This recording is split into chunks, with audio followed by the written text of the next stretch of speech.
What's going on, everybody? I'm just headed out to hit the streets. You know, a lot of people don't understand this or why I do it or why a lot of other people do it.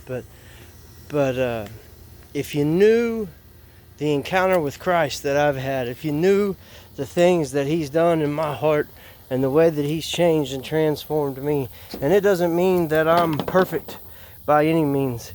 It means that I understand grace, that I know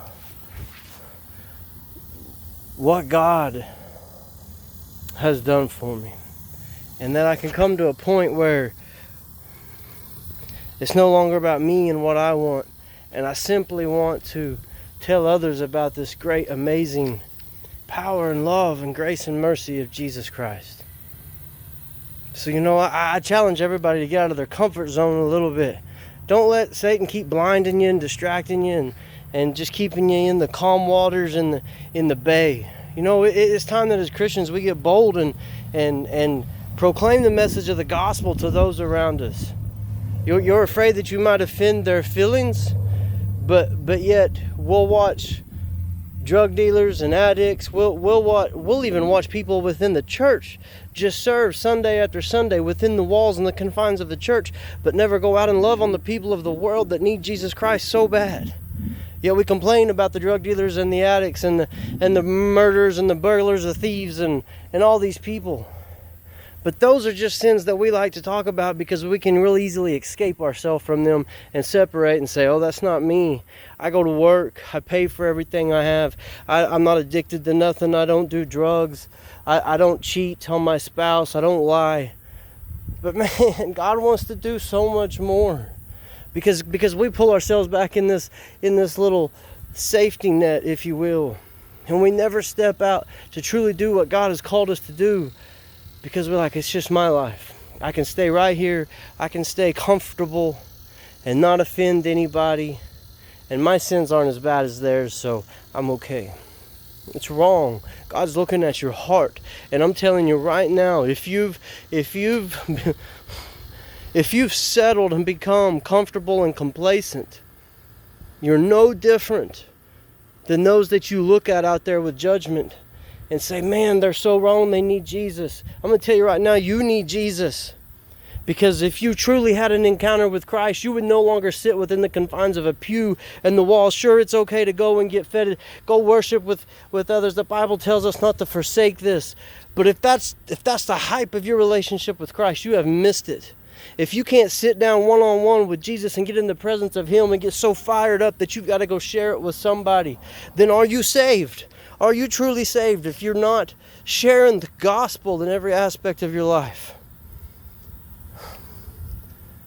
Folks, it's time to be bold in our faith and know that God looks at our heart.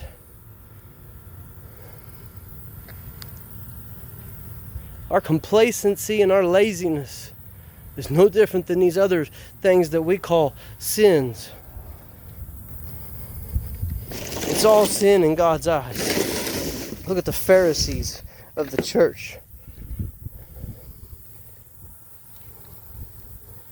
Well, I didn't expect that message to come out. I was just getting on here telling everybody I'm going to hit the streets, pray. I'm excited about what God's fixing to do. God is opening up doors. God is moving in the hearts. If you're not seeing God move right now, it's because you're not tuned into Him and you're not looking. You're too busy looking at yourself and the things that are going on in your own life. For a moment, stop worrying about yourself. It can be hard to do. Believe me, I've been there. So I struggle with it. It is a daily battle to make sure we deny ourselves and pick up our cross and carrying it. To be a disciple of Jesus Christ and not worry about anything. Oh, but to just simply go. To pray and go. And He will open up doors. There is somebody praying right now saying, I wish somebody. God, send me somebody.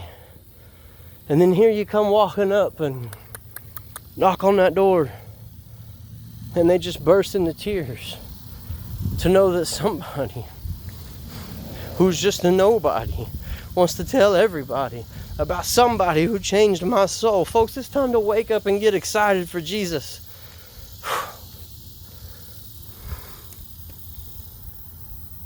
We can't continue to be complacent and live in this selfish life. You say that you know you'll go to heaven because you're a Christian, you know Jesus, but how do you know? Because somebody told you? Because you sat in a pew somewhere and you prayed a prayer? Did it change your life? Did it radically transform you? Did you have an encounter with Jesus yourself? Or are you going off of what someone told you because of their encounter and they were excited and you caught the hype? It is about a personal relationship with Jesus, and when you encounter Him, it changes everything within you and you cannot deny it. So how do you know that you're going to heaven? Stand upon His promises and His word. It's not always about feeling like it. But have you had that encounter with Jesus?